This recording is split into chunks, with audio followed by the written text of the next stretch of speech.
for what it's worth, I will admit, you know, if your goal is like whatever, make it to Mythic sort of thing, not as opposed to get to number 1 on Mythic or whatever. Yeah, the big red deck I've been running it will relatively effortlessly get you to Mythic, as far as I'm concerned. Admittedly, I typically run 4 main deck Anger of the Gods and some Sweltering Suns Yeah. to boot. But looks like we're into the game already, folks. Turn 1, Spikefield Hazard tapped.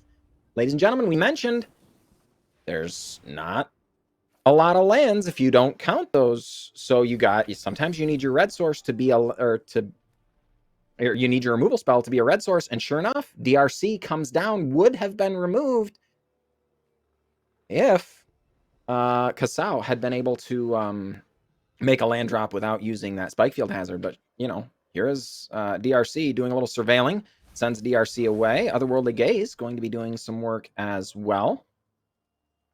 And yeah, one player has significantly more Ugins than the other player. We have Casau on the top with 3 Ugins in hand, and there's the hallmark card, the key card here of the matchup, I think, for the brown deck on the top, which is this relic here. Indeed, it is. Looks like Koopa's still having a little bit of internet connection issues. Hopefully, we don't have another disconnect. That would be inconvenient. Because you'll remember, folks, that's how Game 1 ended in the Golgari matchup, was disconnect and a game loss. Mm-hmm. You hate to see that sort of thing, but you have to have rules for online tournaments, and you certainly don't want any chicanery happening. Surely not. So rules are what they are, right? Well, darn it, we really hope Koopa's internet will cooperate. That said, darn it, Casau missing a land drop here. Passes it back over to Koopa. There's 3 mana because there was a Cold Steel Heart. And Solemn, if it can come down, we'll go and find another land. That'll be up to 5. But yeah, what is 5 isn't do in this game? exactly enough. Yeah, you need the 6. Once you get to the 6 from Ugin, then your future Ugins only cost 6 because of the discount. So 6 would be a good number to get to. But I kind of feel like at some point, if we get to the Ugin, it's just gonna get chomped down with the inevitable Phoenixes and DRCs anyway. So yeah, I think the one redeeming factor here is the presence of the relic on the mono red / brown side here. And we see we're a little bit desperate here, so we see the relic just being popped, which I think is okay here because there's already a lot of value to be gained from exiling the opponent's graveyard and shrinking this DRC to a 1/1. But we have missed on land drop. At least we have drawn a Cold Steel Heart. Yeah, and what we know is Koopa has 2 expressive iterations, folks. And you know what makes expressive iteration even better? Digging for 4 cards instead of 3, because DRC already on the board, going to do some surveilling. If you don't like the top card, great, pitch it. If you do like the top card, then what are we fighting about? Expressive iteration is going to put it into your hand, or even let you play it this turn, right? And with 2 of them, it feels like this graveyard is going to get as full as they need it in a hurry here. Having to cast the land drop this turn? This is slightly awkward because they really wanted a red source and they were offered a blue source, which wasn't quite what they were hoping for. And this is kind of interesting because we have seen that Relic do a great job at getting rid of the graveyard, but now there's no Relic again. So now the Izzet player is open to do all the Phoenix shenanigans their heart desires.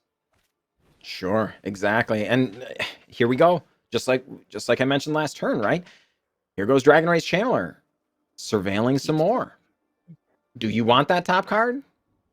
Maybe. Maybe not. I didn't think that was a great draw from them, but I guess maybe they want to kill this golem, but I'm not sure if you even want to do that because that just draws them a card. So I think, I don't know, maybe they wanted a guaranteed good spell to cast, but they already had the opt or the consider. So I'm not sure why they kept the what is it called? Fiery Anger, Fire Temper. Yeah, seems like an Yeah. interesting keep here. Yeah, And I think we need to cast one more spell here, right, John, to get the Phoenix back. I think maybe well, this they're gonna cast Consider the might Fiery be Temper, cast. right? For Oh, they're Madness. okay. They're setting up Oh. for the I tempo. presume that's what they were going on about. Is they? Okay. Here's my guess: is they were trying to play around the graveyard in such a way as to get the Arclight Phoenix back this turn. Mm. It turns the graveyard off, but it also it takes 3 life points away, right? You only Yeah, need to get him to 0. So I like that. presumably Koopa's decided I need to end the game right now, as quickly as humanly possible, right? Now, there's an Ironcrag feat in hand, and Ugin's on board. What would you do here? Is it cast one of your smaller Ugin? Is it Anger of the Gods? It's Or is it definitely the just big big Ugin if pop? it's any Ugin. Yeah, the All small Ugin right, just sure doesn't do enough. enough here. And you just go down for So 4? Yeah. Looks like Kasao agrees. mm-hmm. Let's see. Do you Yeah, do you get the DRC down? Looks like you probably would, right? To try and surveil. Yeah. It limits your mana though, right? That's after your land drop, you're only getting 2 spells this turn, right? I mean, he Okay. might be Well, suffering from this anger potentially next turn because it looks yeah, like this sprite is only gonna be a 3/3.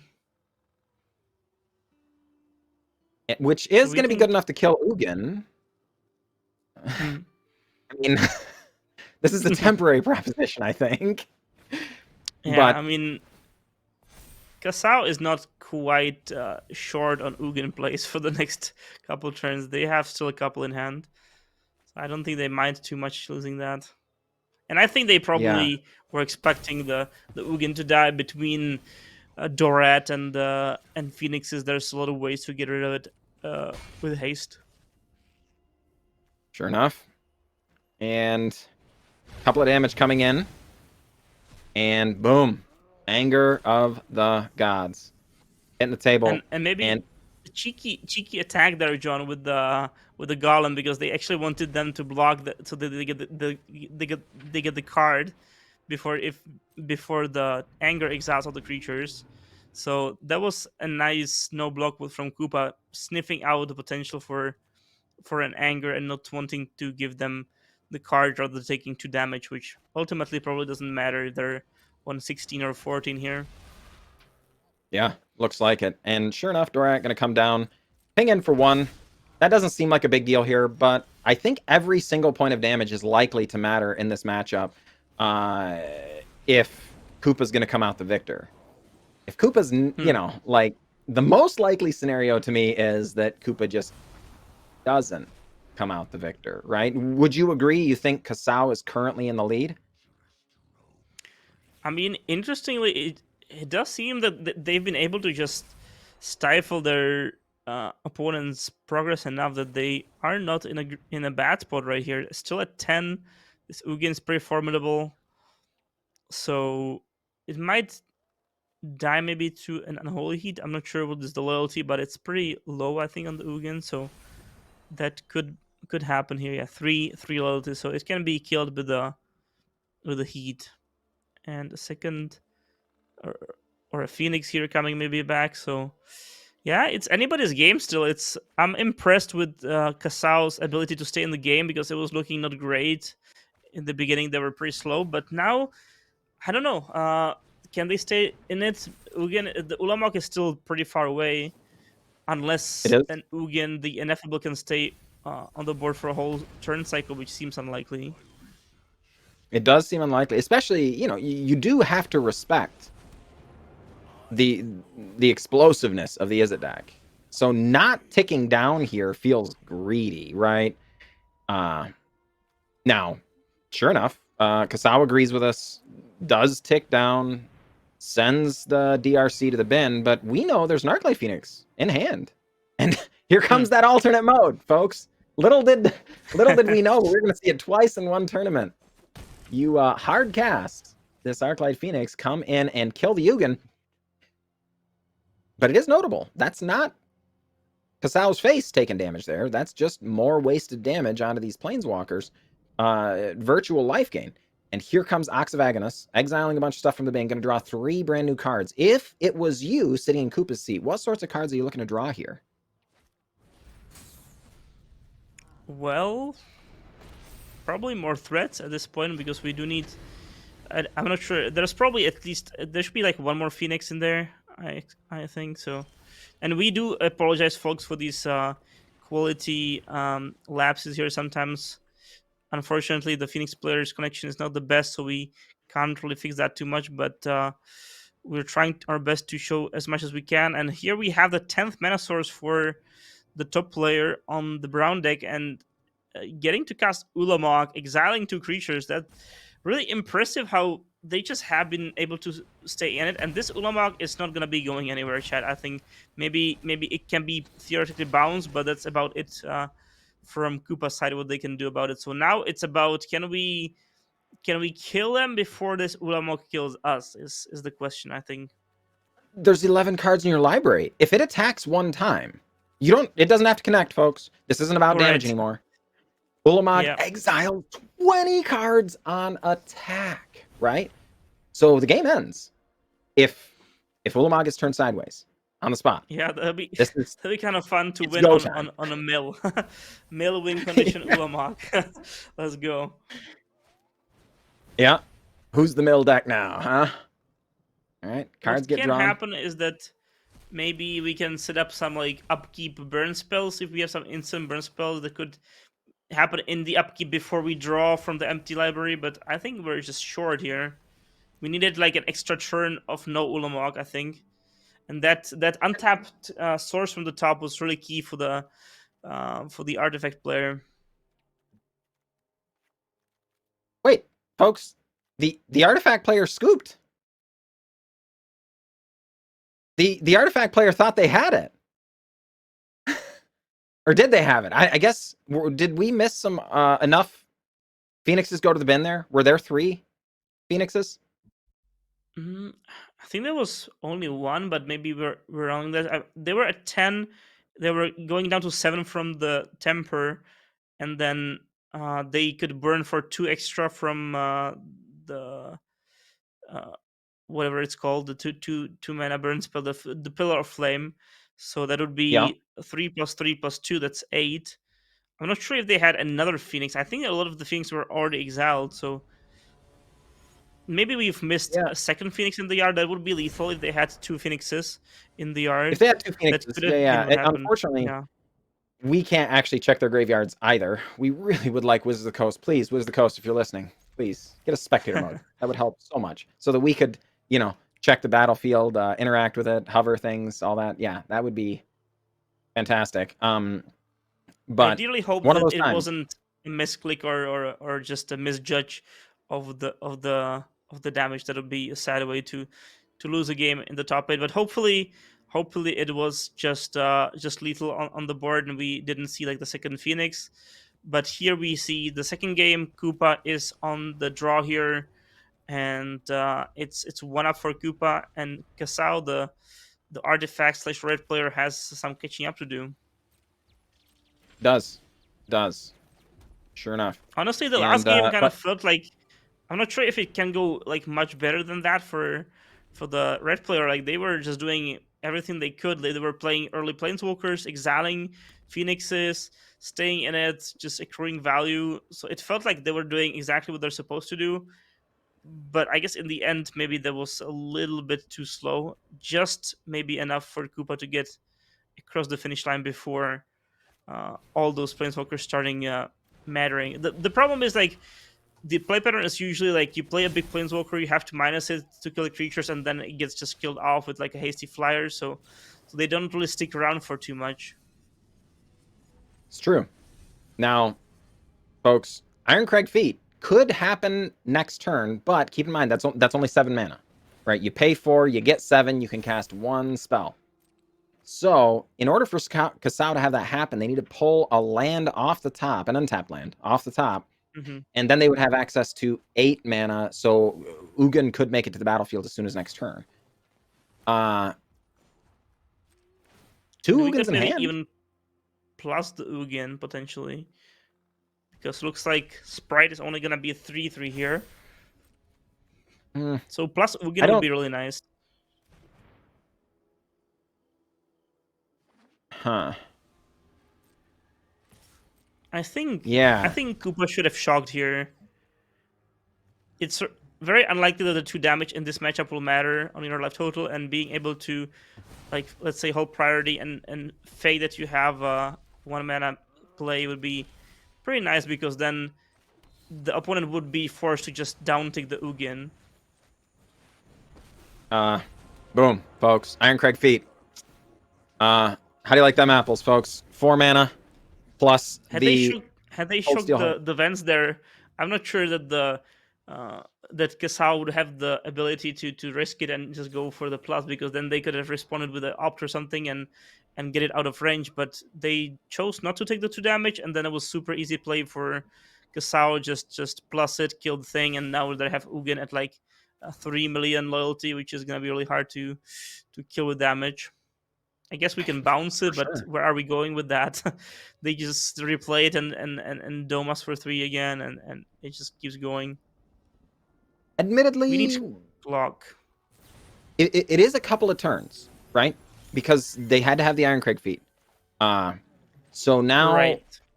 it does buy them a little time, and they do have the negate, folks. Koopa does have the card in the bottom Okay.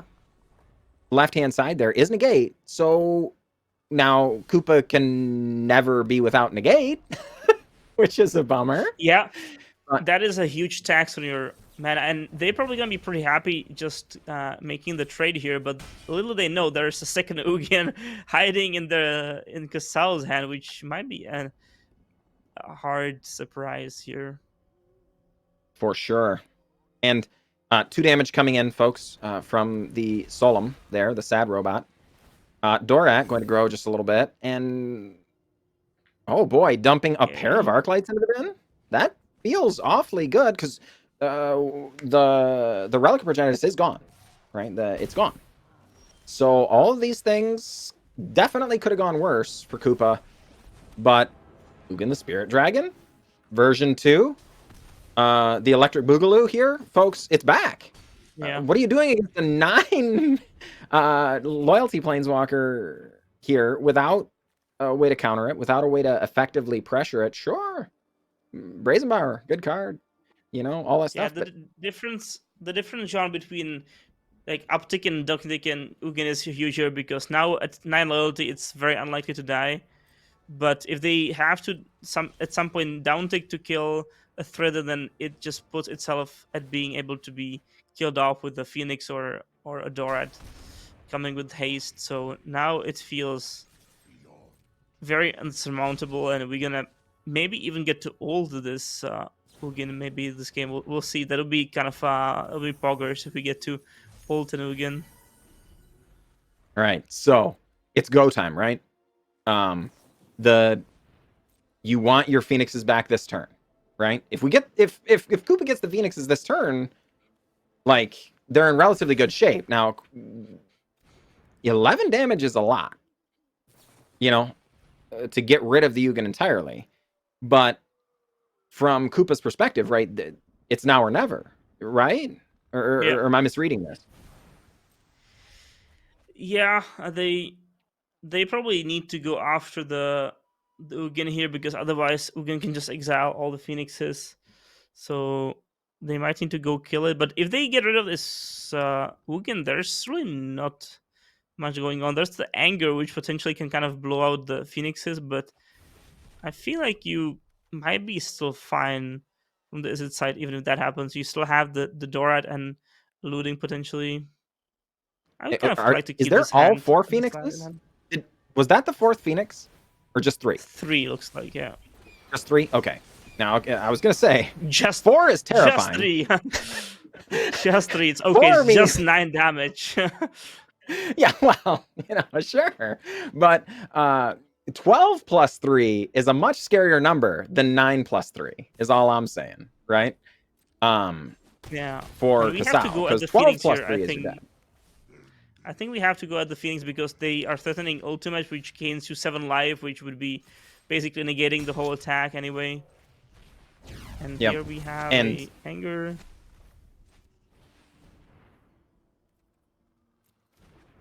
we're in top deck mode, folks. Casao naming black. That is quite the top end at the top deck there. The Crackling Drake, probably the best thing we could have hoped for. Good heavens. That's wild, folks. That is wild. Currently, a 10-4. Dorat the Perfect Pet coming down. Counters going on to the Blast Zone, but there's no way that can matter. Right? Oh, I no. mean, yeah. Mind Stone. The sad part here for Kasao is that if you would like to kill the Dorat with your land, then you also lose all your mana rocks, so that doesn't seem great. Ooh, this Ooh. is Sahili coming down. Yeah, there's no way this isn't lethal, right? Faithless Looting from hand.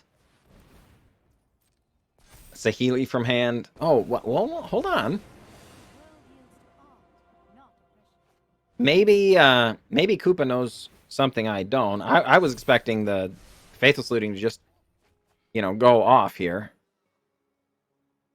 Okay, did not get more non-creature spells. So there's that. Mm-hmm. But we do have this Ox set up for potentially next turn. Yeah. Also, this What is... Sahili can turn a Servo into a Crackling Drake next turn, which is Yeah. a lot of extra damage. So this was lethal, wasn't it? If they turned the Servo into Dorat, it has haste, right? They also... Hold on, let me see how it's actually worded. Planeswalker... Oh, the Blast Zone was up. Okay, never mind. All right. That makes sense. So Yeah, targeting the Blast Zone was Servo up. doesn't... Oh. Well, folks, we were hoping for Kasao's sake. But Field of Ruin was not the card to bring home the victory. And it Nope. looks like Koopa's going to bring it down 2-0.